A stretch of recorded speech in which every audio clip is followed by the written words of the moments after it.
시청자 여러분 안녕하십니까? 시사토론10 정병준입니다. 이제 6.13 지방선거가 91일 남았습니다. 시사토론10에서는 지난주부터 민주당 광주시장 경선에 나선 후보들 모시고 정책 토론하는 시간 갖고 있습니다. 지난주에는 지역경제 살리기를 중심으로 토론을 했고요. 오늘은 쾌적한 도시 환경을 주제로 토론합니다. 오늘 토론은 교통과 주거환경 두 분야에 걸쳐서 집중적으로 진행할 예정입니다. 두 주제에 걸쳐서 토론 시간이 좀 더 지난주보다 길어지기 때문에 후보들의 정책 역량이 더 잘 드러날 거라고 생각합니다. 오늘 또 지난주에 이어서 네 분 후보들 모셨습니다. 이용섭, 윤장현, 양양자 세 분 후보는 KBS의 요청에 응하지 않아서 함께하지 못하고 있다는 말씀 드립니다. 그럼 토론에 나선 후보들부터 첫 인사부터 듣도록 하겠습니다. 먼저 이병훈 후보입니다. 네, 안녕하십니까. 이병훈입니다. 도둑맞은 이명박 박근혜 정부 9년, 드디어 이명박 씨가 검찰에 소환된 날입니다. 밖으로는 한반도 핵6기가 남북 정상회담을 앞두고 있는 그런 시점입니다. 무엇보다도 우리나라 구원투수 문재인 대통령을 잘 뽑은 탓입니다. 광주는 그동안에 외로운 섬, 또 소외된 섬이었습니다. 이제 문재인 정부와 더불어 광주의 새로운 희망의 불씨를 지펴야 될 때입니다. 산적한 당면 현안이 많습니다. 또 광주의 비전을 확실히 구현할 중차대한 시기입니다. 경제를 살려서 일자리를 만들고 또 진정한 명실상부한 아시아 문화 중심 도시를 만들어내는 것 중요합니다. 또 시민이 안전하게 살 수 있는 안전 생태 도시, 또 아직은 요원하지만 통일 시대에 대비한 그런 구상도 해야 됩니다. 그러기 위해선 광주의 구원투수를 잘 뽑아야 합니다. 도덕성을 기반으로 공공정신이 투철한 사람, 또 행정력과 정치력을 겸비한 사람, 이런 사람을 뽑아야 됩니다.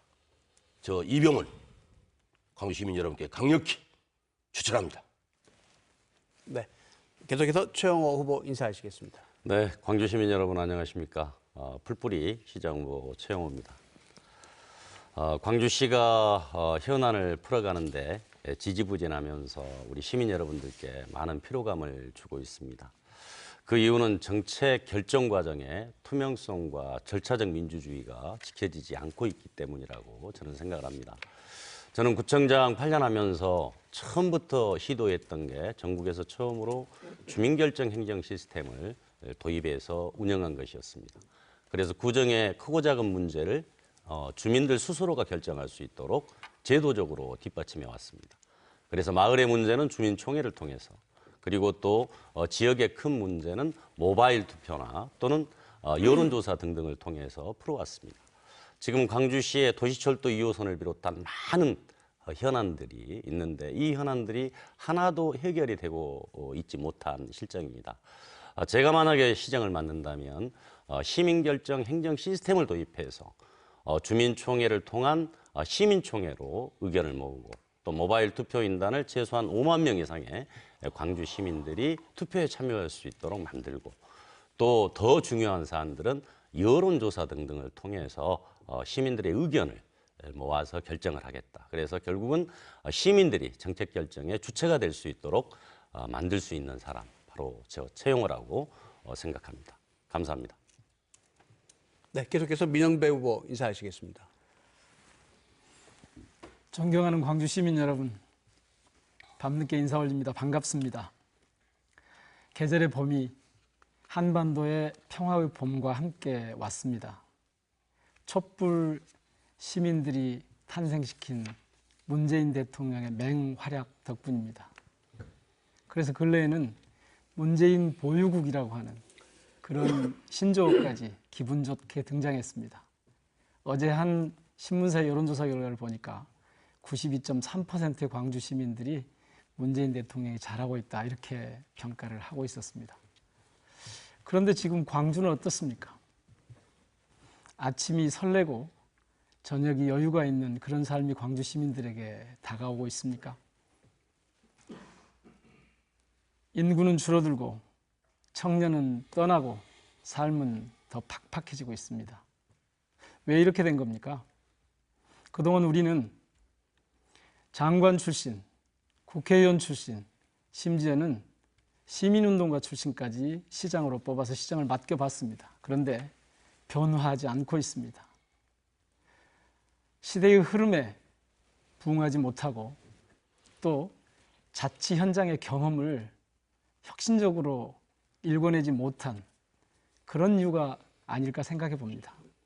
그래서 이번에는 제가 나섰습니다. 지난 8년간 광산구를 대한민국에 손꼽히는 기초지방자치단체로 키워왔습니다.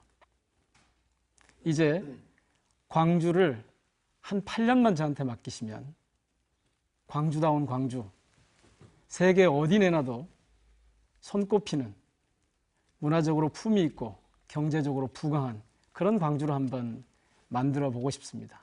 그래서 문재인 보유국처럼 민형배 보유시 광주공화국을 멋지게 꾸려가 보고 싶습니다. 응원해 주시고 그리고 함께 해 주십시오. 시민 여러분을 모시고 광주를 새로운 시대로 운항해 보고 싶습니다. 감사합니다. 네, 강기정 후보 인사하시겠습니다. 지난 9년 동안 이명박 박근혜 정권과 싸워온 강기정입니다. 저는 대한민국의 지금 현 주소가 자립경제권을 갖고 있는 것은 수도권과 부산권밖에 없다고 생각합니다. 그런데 수도권에는 인천공항이 있고 부산권에는 김해공항이라는 관문이 있습니다. 문제는 이 두 군데의 자립경제권으로 광주, 전남, 전북, 호남권이 빨려 들어갈 위기에 있다는 것입니다. 그 대응책을 마련해야 합니다. 저는 그것을 주장한 500만 자립경제권이다 이렇게 제가 붙여봤습니다. 그렇습니다. 호남의 관문, 광주 무안국제공항을 만들고 광주, 전남, 전북의 경제, 문화, 철도 등 기능을 연결하고 통합해서 광주의 큰 성장 엔진을 만들지 않으면 누가 시장이 되든 광주의 성장은 멈출 거라고 생각합니다. 앞으로 20년 이후에 도시가 또 전남이 20% 이상 30% 가까이 소멸한다고 합니다. 소외가 아닙니다. 소멸입니다. 그런 점에서 지방정부 시대의 경제 자립권이 만들어져야지 광주가 살고 인구가 늘고 일자리가 늘어난다는 확신을 갖고 있습니다. 제가 출마 선언을 통해서 500만 자립경제권을 주장한 이유이기도 합니다. 저 강기정 추진력 있습니다. 중앙과 소통됩니다. 민주당과 신뢰의 네트워크 가지고 있습니다. 그리고 무엇보다도 광주의 무등산 옛길도 알고 광주를 잘 알고 있습니다. 해내겠습니다. 감사합니다.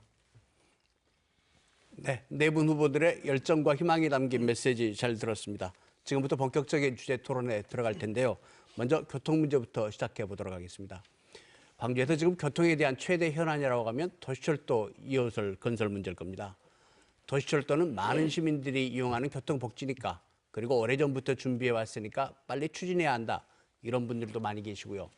그런가 하면 그러기에는 돈이 너무 많이 든다, 또 빠르게 발전하고 있는 다른 교통수단에 비해서 좀 뒤떨어진 교통수단이 아니냐, 이렇게 얘기하시는 분들도 있습니다. 참 결정하기 쉽지 않은 문제인데요. 오늘 시장 후보들은 어떤 생각을 가지고 있는지 들어보시겠습니다. 먼저 민형배 후보부터 얘기를 좀 시작해 주실까요? 네, 도시, 인류가 발명한 위대한 발명품입니다. 이 도시가 없었다면 아마 인류의 삶이 훨씬 더 지금처럼 문명하기 어려웠을 겁니다. 마치 민주주의를 인류가 발명한 아주 위대한 발명품이라고 하는 것처럼 도시도 마찬가지입니다. 문제는 이 도시의 여러 수단들, 특히 교통이 사람을 가두어 놓느냐 아니면 사람을 이롭게 하느냐에 있습니다. 저는 결론적으로 말씀드리면 도시철도 2호선은 4가지 선결 과제가 먼저 해결되어야 한다. 따라서 지금 당장 착공을 서두를 것이 아니고 이 선결 과제들을 어떻게 풀어갈지 충분히 논의해야 한다는 것입니다. 4가지는, 첫 번째는 민주주의입니다. 그러니까 이걸 이용할 시민들이 충분히 의논하고 알고 있고, 그래서 이것의 효과가 어떤 것인지에 대한 합의가 이루어졌는가 하는 겁니다. 충분치 않습니다. 두 번째는 이 도시교통 체계는 특히 철도는 지금 광주 송정역이 생긴 지 104년이 됐습니다. 1, 2년 늦어지는 게 중요한 게 아니고 장기 지속적으로 이 도시 내에서 어떻게 재기능을 할 수 있도록 또 다른 교통수단들과 어떻게 잘 연계할 수 있도록 설계할 것인가, 이게 훨씬 더 중요합니다. 세 번째 문제는 경제입니다. 경제적 효과입니다. 지금 이제 논의를 하게 되겠습니다마는 투입 대비 효과가 너무 떨어집니다. 그리고 광주시의 재정에 너무 큰 부담을 주고 있습니다. 그리고 마지막으로는 자치분권의 원칙입니다. 지금 6대 4로 되어 있는 국비 지원 금액을 지금보다 훨씬 높여줘야 합니다. 그렇지 않고서는 앞서 말씀드린 재정 부담을 광주시가 해결해갈 방법이 없습니다.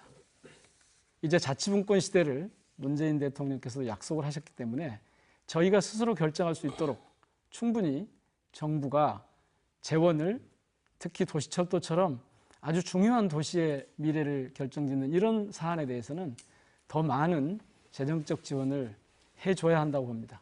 이런 4가지 선결 과제가 해결된 다음에 충분한 논의와 합의를 거쳐서 도시철도 2호선을 건설하는 것이 바람직하다고 봅니다. 네, 저는 사실 도시철도 2호선 문제는 개인적인 의견은 저는 반대입니다. 왜냐하면은 지금 현재 10년, 20년 뒤에 미래를 예측을 해보면 결국은 자율주행 자동차의 시대이고 드론의 시대가 이제 전개가 되는데, 그 시대에 과연 지하에서 얼마나 많은 사람들이 교통을 이용하게 될 것인지에 대한 보다 미래지향적인 우리가 그 설계를 하고 계획을 함께 토론을 해야 되는 거 아닌가, 저는 그렇게 생각하고요. 그리고 우리 민영배 후보님께서도 말씀 주신 것처럼 투입 대비 이 효율성이 너무 떨어진다는 것이 더 큰 문제입니다.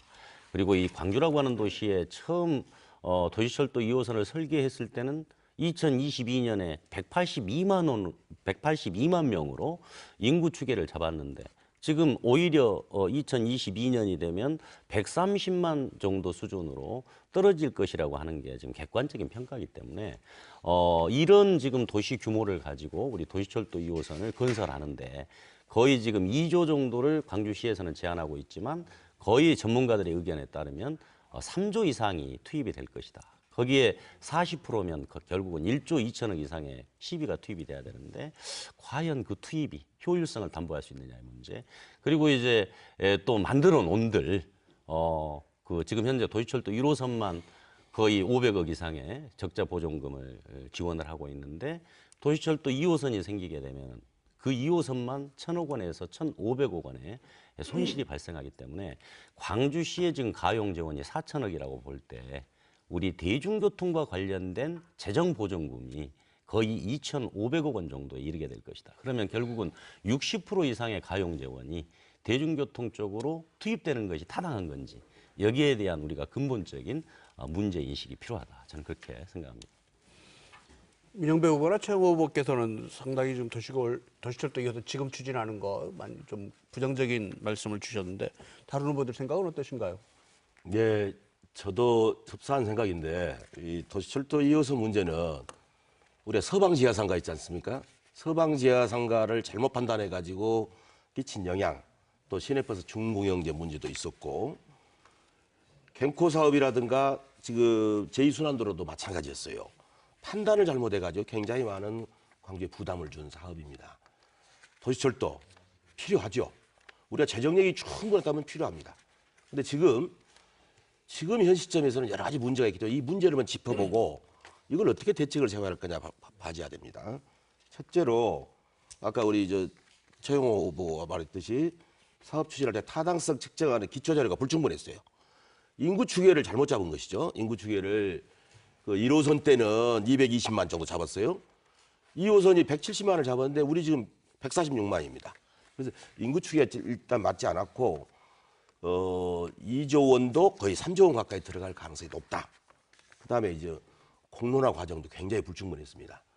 그래서 공론화 과정에서 타당성이 부족하다는 이런 결론이 나왔음에도 불구하고 또 다시 추진하게 되는 석연치 않은 과정이 있었다. 이런 것이고, 대전하고 비교를 해보니까 지금 대전에서는 트램을 하거든요. 대전이 우리보다 인구가 더 높아요. 인구가 많고 재정력도 좋은데 광주 대전 총사업비가 우리는 2조가 넘는데 대전이 6,600억 정도 들어갑니다.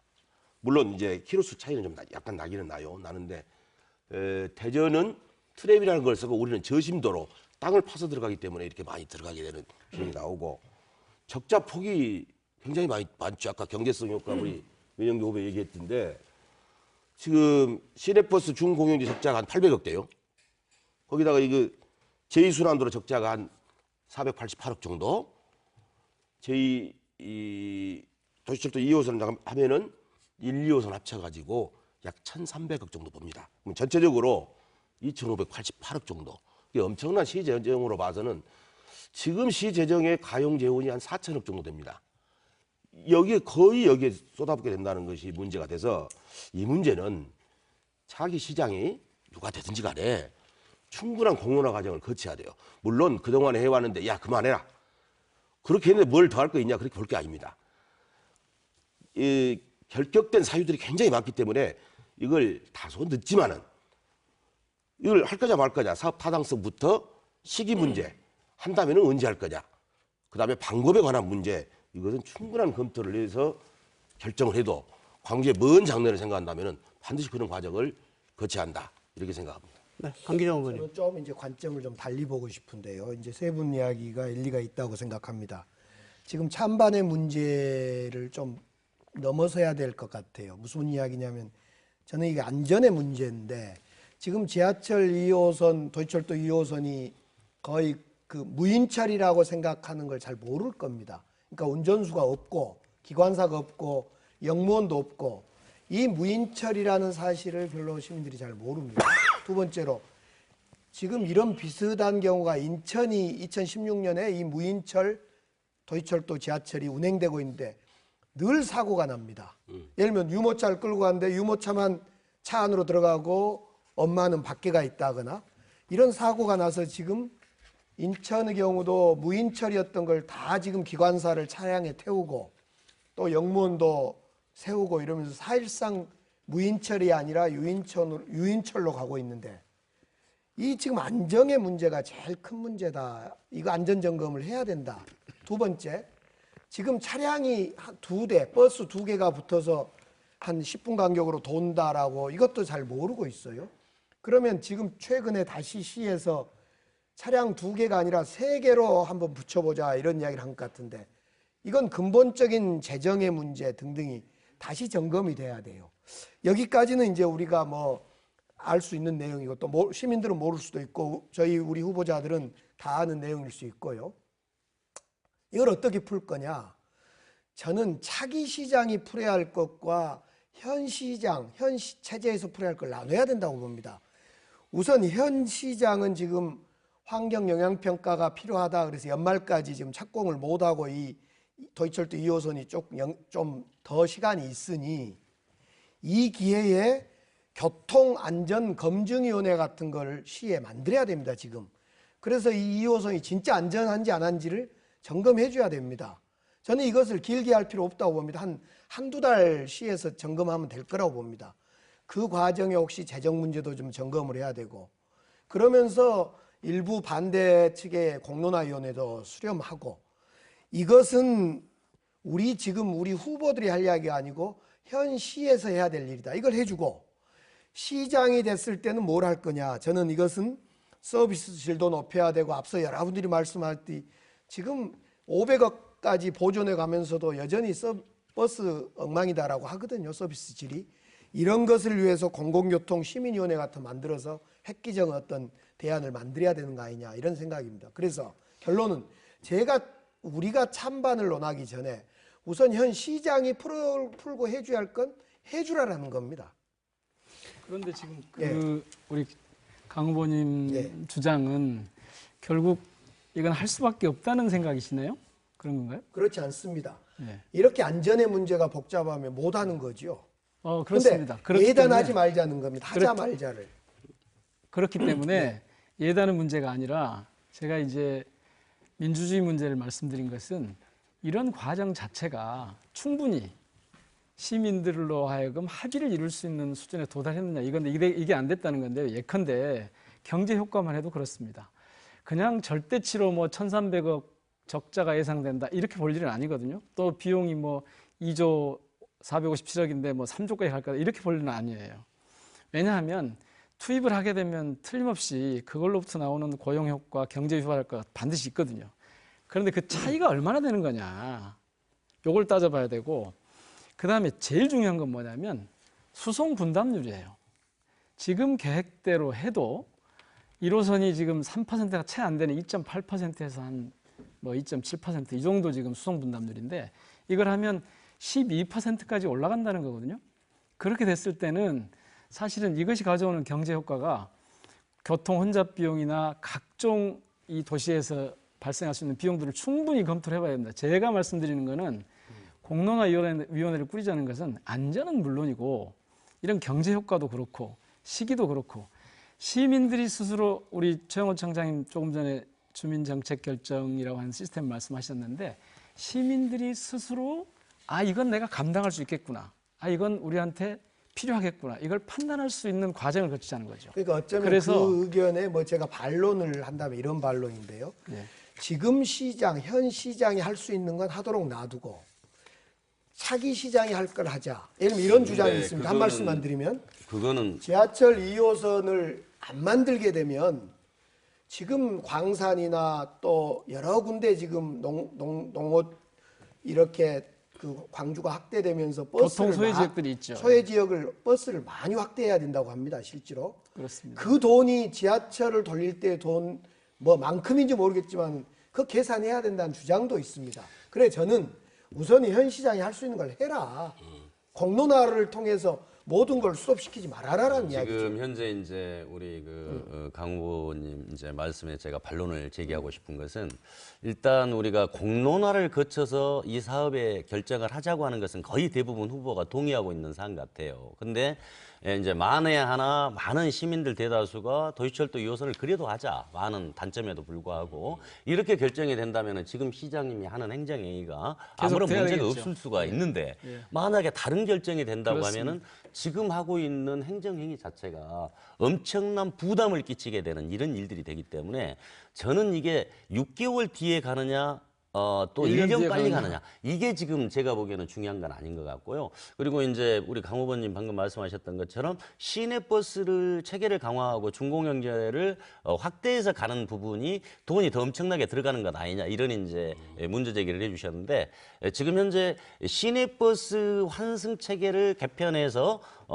그 대중교통의 흐름의 중심을 만들어 갈 때 한 430대 정도가 증체가 되면 가능한 것으로 이렇게 교통 전문가들이 보고 있는데 현재 중공영제 기준으로 따진다면 500억 정도를 지금 현재 시가 보존해주고 있는데 여기에 215억 정도가 추가되는 걸로 이렇게 지금 현재 그 연구 결과가 나와 있는 상태이기 때문에 이제 우리 광주시의 전체적인 그 도로교통 여건이나 상황으로 볼 때 오히려 이런 버스를 중심으로 하는 환승 체계를 강화하는 것 그리고 오히려 택시하고 이런 환승 체계도 연계하는 그리고 또 급행 버스를 많이 만들어서 좀 빨리 이렇게 갈 수 있는 여러 가지 시스템들이 저는 충분히 연구가 가능한 부분이다 이렇게 그러니까 부분에 대해서 지금 제가 한 말씀 그렇죠. 드릴게요.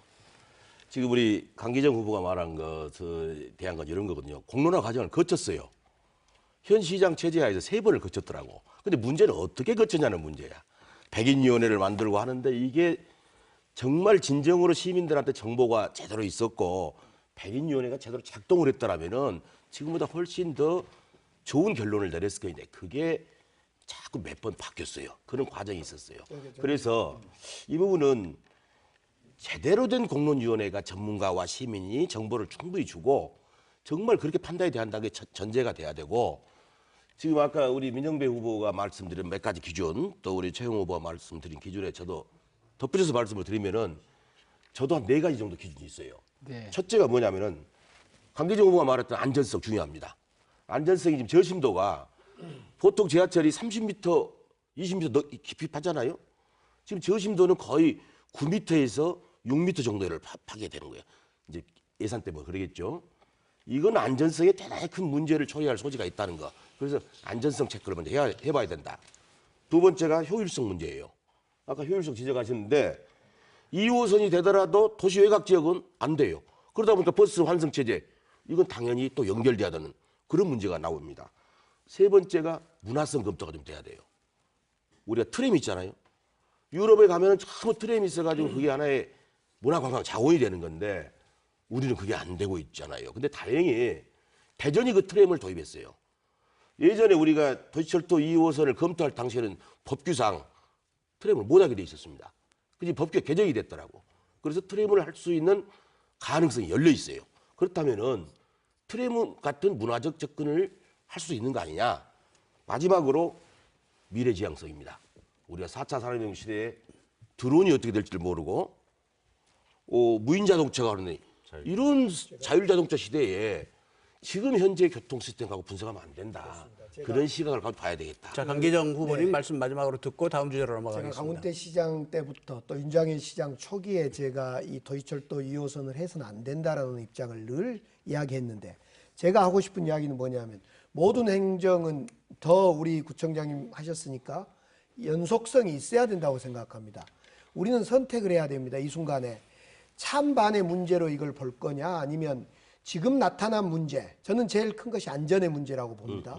재정 계산이나 수송 분담률 문제는 다 지금 논란이 있는 문제입니다. 솔직히 말씀드리면 안전의 문제나 수송 분담률 문제를 의제로 해서 1, 2개월짜리 짧은 검증위원회를 돌리자는 겁니다. 그렇지. 저는. 그렇게 해야지. 공론화 과정이 그런 거지. 그래서 모든 행정을 스톱하지 말고 이걸 지하철을 만들지 말자라는 전제하지 말고 현 시장이 할 수 있는 걸 하고 환경영향평가까지 끝나면 적절한 시점에 해야 된다.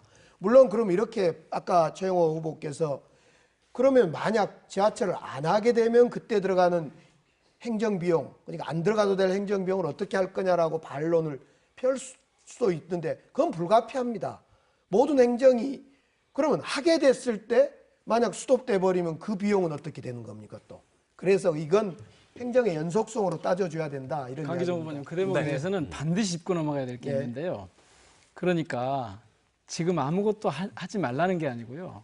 지금 시장님이 하셔야 될 일은 재빨리 선결 과제들을 합의할 수 있는 공론화위원회를 꾸려서 그러니까 우리가 2023년부터 이 시작을 해서 중간에 방법 자체도 바뀌었습니다. 처음에는 이 지면에다가 하는 것도 검토했다가 그렇죠. 그다음에 매번이 바뀌었죠, 매번이. 계속 바뀌었거든요. 예. 지금 상황은 마지막으로 당장 임기가 지금 3개월밖에 안 남았는데 3, 4개월 남은 이 기간 동안에 행정행위를 계속해 갈 게 아니라 이걸 일단 멈춰놓고 오히려 공론위원회를 재빨리 꾸려서 우리 광주의 도시철도 2호선이 어떻게 하는 게 좋은가 또 다른 교통 체계들과 어떤 연계 속에서 가는 게 좋은가 지금 나온 안전, 경제성, 주민들의 동의, 효과 이런 것들에 대해서 다 살펴보는 그 시작을 지금 해줘야 된다고 네, 생각합니다. 좋습니다. 검토는 네. 자, 힘듭니다. 아니, 내일이 사퇴 시야지잖아. 도시철도 2호선에 관련된 시장 사퇴 시야지. 아닙니다. 아닙니다. 아닌가요? 그건 시장님 아니고요. 아니죠. 저기 시장으로 계속 나가실 때는 사퇴 시한이 아닙니다. 도시철도 2호선 가지고 토론은 이 정도로 정리를 하도록 하겠습니다. 지금 후보들께서 상당한 동의를 하시면서도 또 세세한 부분에서는 많은 차이를 보이고 계시거든요. 시청자 여러분들께서 후보들의 차이를 유심히 잘 지켜보고 계실 거라고 생각합니다. 다음 두 번째 생활환경에 관련된 주제로 넘어가겠습니다. 지금 광주가 전국에서 아파트 비율이 제일 높다는 거 시민 여러분들 알고 계신지 모르겠습니다. 광주시가 아파트 지을 수 없는 땅까지 아파트를 지을 수 있도록 형질 변경을 계속 해줘서 그렇게 된 건데요. 도시에 계속 빌딩이 올라가니까 바람길까지 막혀서 여름이 되면 광주가 더 더워지고 있습니다. 그런데 2년 뒤에 공원 일몰제가 해지가 되기 시작하면 그동안에 공원이었던 땅까지 다시 아파트를 지어야 하는 그런 상황이 온다고 하는데요. 이 문제 후보들은 어떤 생각 가지고 계시는지 들어보겠습니다.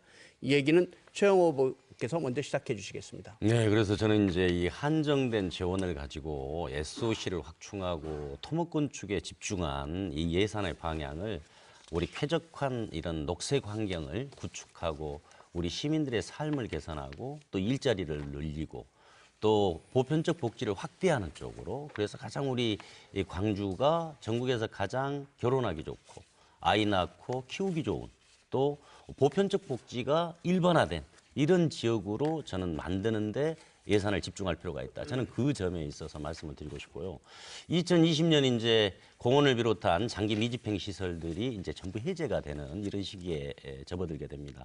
그 과정 속에서 지금 많은 광역 시도들이 준비를 해왔습니다. 그래서 대구라든지 부산이라든지 대전 같은 경우는 이 공원 일몰제에 대비해서 예산을 1,500억에서 2,000억 이상씩을 다 확보를 했는데 광주는 500억 정도 확보에 그쳐 있는 상태입니다.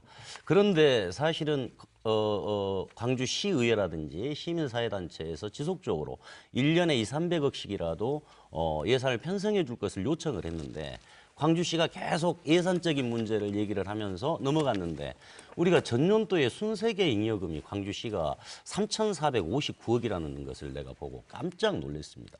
그 많은 잉여금을 그 다음 연도에 예산으로 쓰기 위해서 넘기면서 그 중요한 우리 도시 이 공원 일몰제에 대비하는 예산을 편성하지 않았다는 것은 이건 저는 정말 큰 문제다고 생각을 하고요.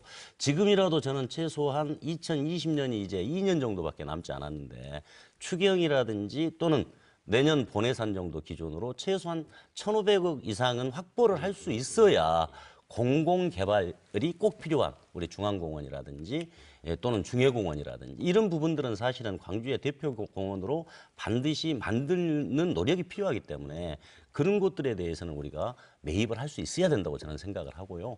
그러면서 이제 민간 특혜 그 공원을 우리가 같이 협의를 통해서 해 나가야 되는데 현재는 공원의 전체 면적의 30%를 개발을 할 수 있도록 하고 70%를 공원으로 조성하도록 돼 있는데 특히 산지가 많은 지역 같은 경우는 30% 개발할 수도 없습니다. 그래서 그렇죠. 이런 지역들 같은 경우는 30%가 아니라 10%, 20% 정도를 개발하도록 이렇게 유도하는 방향이 필요하고 저는 특혜라고 하는 것에 대한 시민들의 우려를 불식시킬 수 있는 가장 좋은 방법은 민간 기업에만 맡기는 게 아니고 민간 기업과 도시공사를 중심으로 하는 공공개발 방식이 함께 이렇게 그 공동사업으로 진행을 하면서 개발 이익도 건설회사가 100% 가져가는 게 아니라 적어도 우리 공공 영역에서도 50% 이상의 이익을 확보를 해서 그게 시민들에게 되돌아갈 수 있도록 만드는 게 저는 필요하다고 보고요. 지금 뭐 미세먼지를 비롯해서 우리 생활상의 이 엄청난 환경적인 문제들이 대두되고 있는데 저는 이 개인적으로 지금 도심 공원에 관련된 문제도 중요하지만 앞으로 새로이 조성할 부분들이 저는 더 중요하다고 생각합니다. 우리 광주에 관통하고 있는 10.2km의 푸른길 공원을 이제 송정역까지 저는 연장하는 것을 검토를 해야 될 시기가 왔다. 그래서 광주역도 우리 60년대까지 촌치가 됐던 경양 방죽을 복원하고 그곳에 또 거기에 태봉산을 이 호수를 만드는 흙으로 태봉산도 함께 복원을 해서 우리 푸른길 공원의 거점으로 저는 만들어야 된다고 생각하고 또 송정역에서 우리 광주역까지 14km 구간을 제2의 푸른길로 만들어서 그야말로 우리 광주시의 중심을 관통하는 녹지축의 중심으로 저는 만들어야 한다 하는 말씀을 드리고 싶습니다. 제가 이 부분은 시청자들 그 이해를 돕기 위해서 좀 일반 현황을 좀 말씀을 드리겠습니다. 지금 민간공원이라는 건 특례거든요. 광주에 도시공원이 25군데가 있습니다. 그런데 이것이 장기 미집행 도시계획 시설 때문에 사유재산권 침해가 되니까 공원 일몰제라는 게 나오게 된 거예요. 그럼 공원 일몰제는 2020년 8월이니까 이제 2년 남았죠. 그때는 이제 민간에게 개발을 시키겠다. 아까 우리 최용호 후보가 말했던 것처럼 30%를 개발하고 70%는 기부 체납해서 그건 보존하겠다. 당연히 그러면 개발한 데는 좋은 땅에다가 뭐 아파트 3, 40층 지을 거고 뻔히 보이잖아요. 그래서 공원이 없어지는 것이죠. 예컨대 지금 풍암동에 있는 게 중앙공원이에요. 이런 경우도 좋은 목에다가 아파트를 짓게 되는 겁니다. 그래서 시민들이 사용하기가 힘들어져. 이거 대표적으로 광주시에서 해왔던 행정 중에서 가장 잘못된 행정 중에 하나가 이 도시공원에 대한 문제예요. 그동안에 역대 광주시에서 너무 이 문제에 대해서 투자를 안 했던 겁니다. 땅을 매입을 했었어야죠. 공원이 될 이 공원 부지를 사유지를 공유지로 매입을 해서 기초를 닦아놔야 되는데 아까 얘기했던 것처럼 지금 서울시는 이거 안 합니다.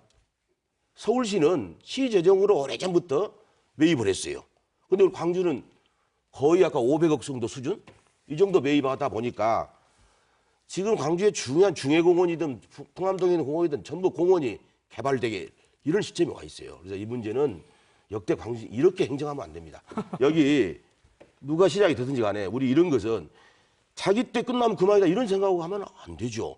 이런 멀리 보고 투자하고 하는 행정 우리 다 같이 그렇게 합시다. 뭔 일을 하든지 간에. 동의합니다.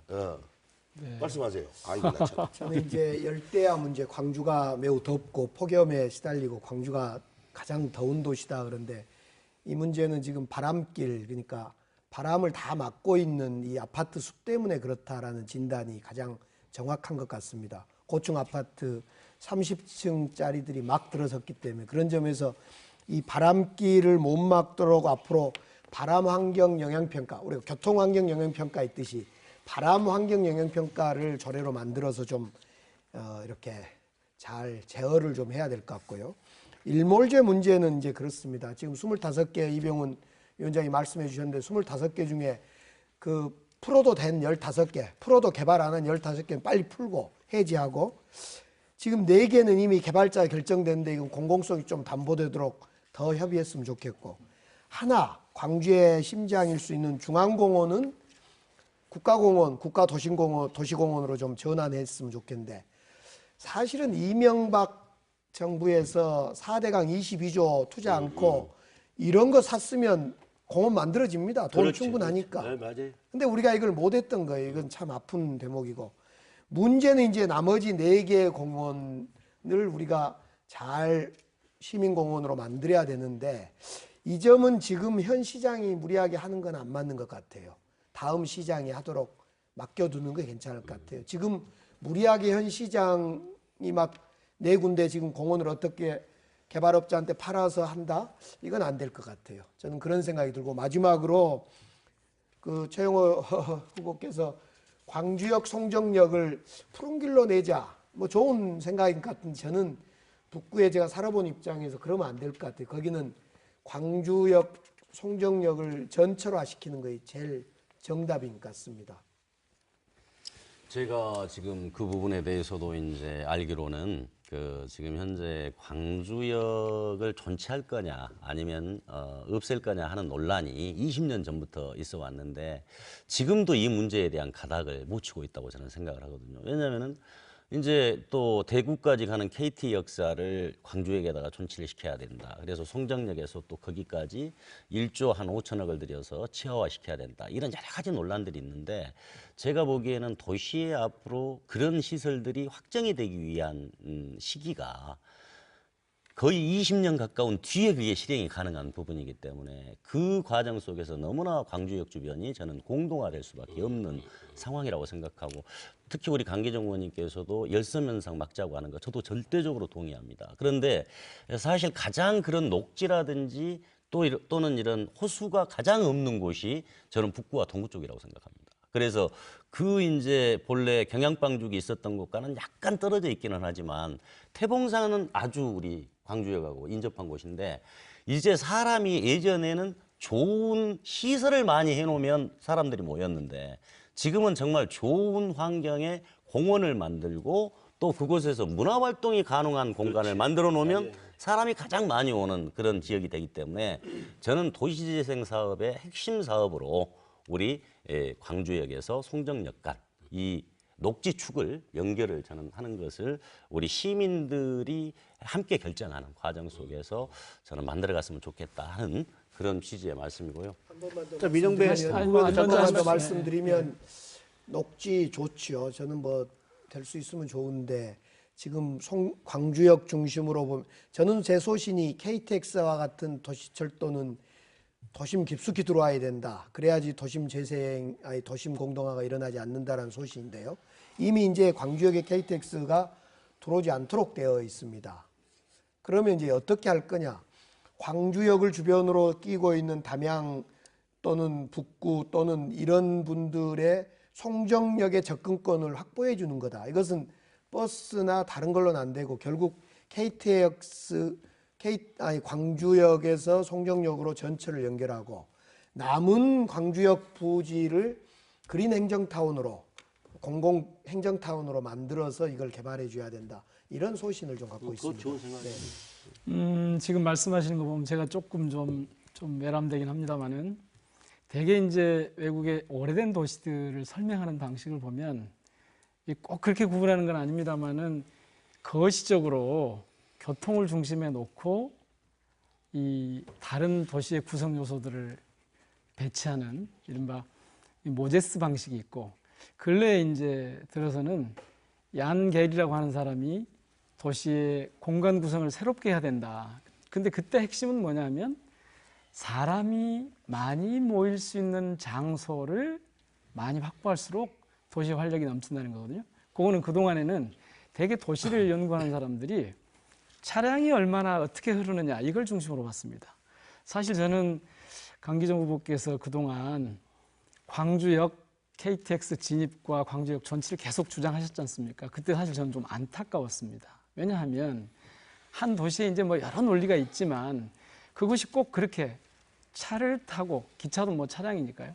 차를 타고 사람들이 접근하는 방식, 이 방식은 자칫 사람을 도시에서 차량 안에 가두게 됩니다. 사람들이 접근할 수 있는 공간을 많이 열어줘야 됩니다. 그런 점에서 보면 큰 방향에서는 저는 광주역의 경우에 그걸 좀 오픈 스페이스로 가져가는 것이 맞다고 봅니다. 거기에 이제 어떤 것을 당연히 뭐 문화와 녹색 인프라 이런 것들은 기본이겠지만 그 다음에 공원 일몰제를 얘기하면 저는 절대적으로 공원 면적이 지금 광주에 법정 기준이 있습니다. 공원 서비스 면적이라고 하는 것이 있는데 이것의 법정 기준이 1인당 6평방미터입니다. 그런데 광주가 지금 5.8 정도밖에 되지 않습니다. 다른 모든 도시들은 지금 대도시들은 공원 면적이 저희들보다 훨씬 비율이 높습니다.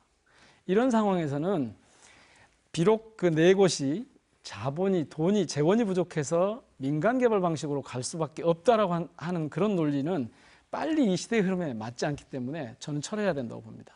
지금 시장이 이미 현 시장이 그걸 결정을 해서 가고 있지 않습니까? 특혜고 뭐고 이런 것을 떠나서 도시 전체에 녹색 인프라가 절대 부족한데 거기다가 그것을 민간 개발업자에 맡겨서 오직 뭐 조금 전에 최영호 후보께서 또는 이병훈 후보께서도 말씀을 하셨지만 이것을 기본적으로 공공성, 공영성이 가미되지 않으면 이것은 저는 멈춰야 된다고 봅니다. 저는 참 제가 이 문제 나왔으니까 유럽의 여러 나라들은 역의 이름이 중앙역입니다. 왜 중앙이냐? 한 가운데로 진입하기 때문에 역의 이름이 중앙역으로 다 붙여져 있습니다. 제가 독일에 있으면서 본 모든 역의 이름은 중앙역입니다. 지금 똑같은 일이 부산에서 일어나고 있는데요. 부산역이 우리 광주역처럼 옛날 역입니다. 부산 진역이 우리 송정역처럼 새로 생긴 역입니다. 부산은 동시에 개발을 하고 있습니다. 부산역에 30%의 KTX가 들어가고 부산 진역에 70%가 들어가면서 동시 개발하고 있습니다. 그러니까 저는 이미 이제 지금은 KTX가 광주역 들어오는 것은 무망해졌는데 문제는 광주역에 KTX가 들어오거나 또는 깊숙이 들어오는 문제를 달리 봐야 된다는 문제를 저는 지적하고 있는 거예요. 그렇습니다. 그런데 대개 지금 말씀하신 그런 부산이나 뉴욕 같은 데도 지금 말씀하신 것처럼 직접 저희가 가서 타보기도 하고 뭐 했습니다만은 그렇습니다. 그런데 광주는 불행하게도 도시의 볼륨이 그렇게 크지 않지 않습니까? 그러면 사람들이 어떻게 접근할 수 있게 할 거냐 여기에 초점을 맞춰줘야지 KTX가 반드시 들어와야 된다. 아니 제가 이건 KTX 저는 아니었다고 본다는 거죠. 들어오는 이야기가 아니라 그건 이제 과거 이야기고 지금은 광주역의 주변이 어떻게 송정역으로 접근할 거냐 문제를 이야기하고 그걸 전철화하자라는 이야기입니다. 근데 그런 길이 아니라. 지금 오늘 현재도 주제, 이제 잠깐만. 네. 오늘 토론 주제하고 약간 이제 빗갈리가서 이제 우리가 공원 문제를 좀 마무리를 짓는 게 좋을 것 같아요. 네, 제가 숲길, 아까 우리 네, 조금만 얘기하고. 네. 지금 아까 바람길 말씀하셨잖아요. 아까 물길, 숲길. 이게 바람길, 물길, 숲길을 우리가 누가 되든지 그걸 제대로 광주를 키워내야 그게 광주의 경쟁력이 있다고 보여지고 지금 오늘 주제와 관계된 것은 우리가 공원 내 민간 공원이 너무 이렇게 개발되면 안 된다. 그래서 아까 우리 민정비 후보님 얘기했잖아요. 도시공원 면적이 6대 광역시의 올해 5위입니다. 6입니다. 6이. 아, 더 떨어졌어. 더 떨어졌어요. 저보다 꼴등에 가까워요. 이러는 과정에서 지금 공원을 줄여본다? 개발을 한다? 이건 난센스죠. 그래서 남는 문제는 뭐냐? 지금 1단계 사업을 1단계를 지금 이미 저질렀어요. 그러면 저질른 네 군데에 대해서 어떻게 공공성을 더 확보할 거냐가 지금 중요한 문제고 아파트를 30층, 40층 지으면 이건 완전 아파트 숲 돼버리는 것이죠. 2단계 부분은 2단계 개발한다는 것은 정말 우리가 차기 시장이 이걸 검토를 해서 정말 우리가 그 부지도 매입하고 숲을 지키는 여러 가지 노력을 해야 된다 이렇게 보는 것이죠. 네, 진지한 토론이 계속되고 있는데 지금 시간이 생방송이라도 다 끝나가고 있습니다. 최영호 후보께서 마지막으로 말씀해 네. 주시고 이 주제 정리하도록 하겠습니다. 저는 그 사실 이제 우리가 광주시가 지금 지방채가 9,550억 정도가 됩니다. 그런데 사실 지방채를 발행해서 해야 될 일은 땅을 파거나 이런 비생산적인 곳에 투자를 해야 되는 게 아니고 실질적으로 서울시처럼 이런 공원을 매입한다든지 그렇지. 땅을 산다든지 이런 곳에는 지방채를 발행해도 저는 그 시정에 큰 부담이 없다 이렇게 저는 생각을 하는데요. 어찌됐든 그런 쪽에 저는 노력을 해야 할 것이다 이렇게 말씀을 드리고 싶습니다. 네, 오늘 정말 진지한 토론이 계속되고 있는데요. 벌써 시간이 다 끝나가고 있습니다. 후보들께 하실 말씀은 많으신 것 같은데 마지막으로 후보들이 시청자들에게 하시고 싶은 말씀 딱 1분씩 하고 토론에 마치도록 하겠습니다. 먼저 강기정 후보부터 시작하시죠. 네, 어떤 도시의 문제를 진단은 할 수 있습니다. 뭐가 문제다? 비평하고 진단하고. 문제는 그걸 해결해 가는 데는 리더의 자격, 시장의 자격이 중요하다고 봅니다. 그러니까 시장이 결단할 때 결단해 줄 수 있는 것, 또 대화할 때 대화해 주는 그런 자질과 자격이 필요하다고 생각합니다. 예를 들면 오늘 도시공원 일몰제 문제라든가 지하철 2호선 문제도 사실은 도시철도 문제도 대화할 때 대화가 부족했거나 또 공원 일몰제 문제도 준비할 때 돈 준비를 하지 않아서 생기는 문제라고 봅니다. 그런 점에서 리더의 조건은 결단할 때 결단하고 대화할 때 대화할 줄 아는 그런 소유자여야 된다. 이 지자체와 달리 이제 문재인 정부에서 지방 정부가 만들어지는데 이 지방 정부의 리더는 더더욱 그런 조건이 충족되는 사람이 시장이 돼야 되는 거 아니냐. 감히 그렇게 말씀드려보고 싶습니다. 감사합니다. 네, 다음은 이병훈 후보께서 마무리 발언하시겠습니다. 그 리더는 또 좋은 눈을 가져야 한다고 저는 생각해요. 어떻게 보면은 새처럼 멀리 조망하는 그런 눈도 필요하고 또 우리 곤충처럼 아주 가까이 있는 것을 세밀하게 쳐다볼 수 있는 그런 눈, 더불어서 흐름을 알아야 되기 때문에 물고기의 눈 같은 게 필요합니다. 그래서 우리는 이런 다양한 각도로 그런 좋은 눈을 가져야 시정도 키우고 광주시가 발전할 수 있다. 그렇게 생각합니다.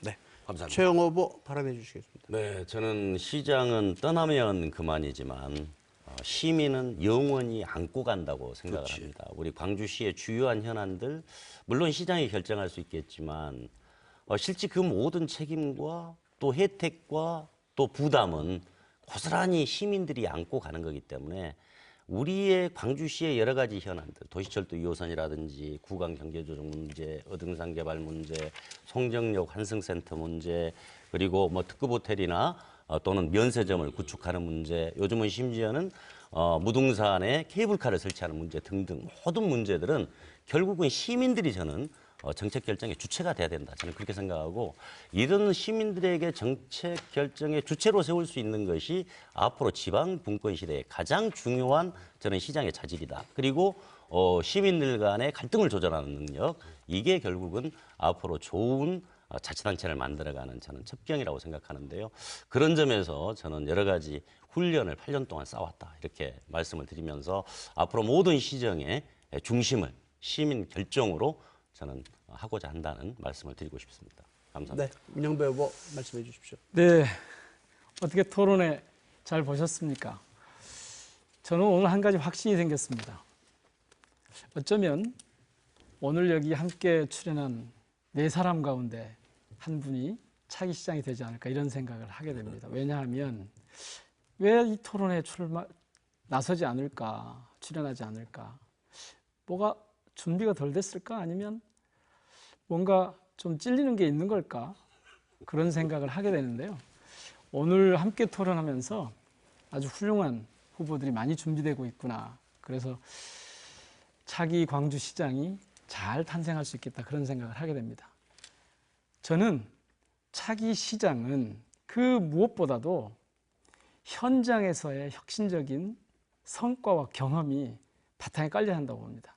이것이 없으면 정말 어렵습니다. 지금 토론 과정에서도 나왔습니다마는 시민들의 삶의 현장의 문제를 정책으로 전환하고 이것을 잘 판단해서 시민들이 결정할 수 있도록 시민들에게 그냥 내버려 둔다고 이루어지지 않습니다. 끊임없이 시민들을 참여시키는 그런 동력과 판단력이 있어야 합니다. 저는 언론인으로 시작해서 시민운동, 대학의 교수, 국정경험, 심지어 노조위원장 그리고 자치구청장까지 해왔습니다. 지난 8년의 경험을 가지고 광주시를 민형배에게 맡기시면 광산구가 대한민국의 손꼽히는 자치단체로 성장했던 것처럼 광주시를 다시 말씀드리지만 문화적으로 품격 있고 경제적으로 부강한 세계 최고의 도시로 만들어가고 싶습니다. 특히 광주 시민들은 특별한 자치 역량을 가진 분들입니다. 시민들 모시고 멋진 새로운 시대를 열고 싶습니다. 고맙습니다. 네, 광주의 주요 현안에 대해서 깊이 있는 토론해 주신 내부 후보들 감사드립니다. 수고하셨습니다. 네, 감사합니다. 시청자 여러분, 오늘 토론 어떻게 보셨습니까? 지난주부터 두 차례에 걸쳐 보내드린 이번 토론이 시청자 여러분들의 후보 선택에 많은 도움이 되셨기를 바랍니다. 이번 토론에 민주당 광주시장 경선에 나선 후보들 가운데 일부 후보가 참석하지 않아서 좀 아쉬운데요. 시민들에게 자기 얘기를 일방적으로 하는 그런 정치보다는 시민들을 만나서 그리고 다른 후보들과 만나서 서로 얘기하고 소통하는 그런 정치 보여주시길 바랍니다. 시사토론 10 오늘 순서 여기서 마칩니다. 다음 주에 다시 뵙겠습니다. 안녕히 계십시오.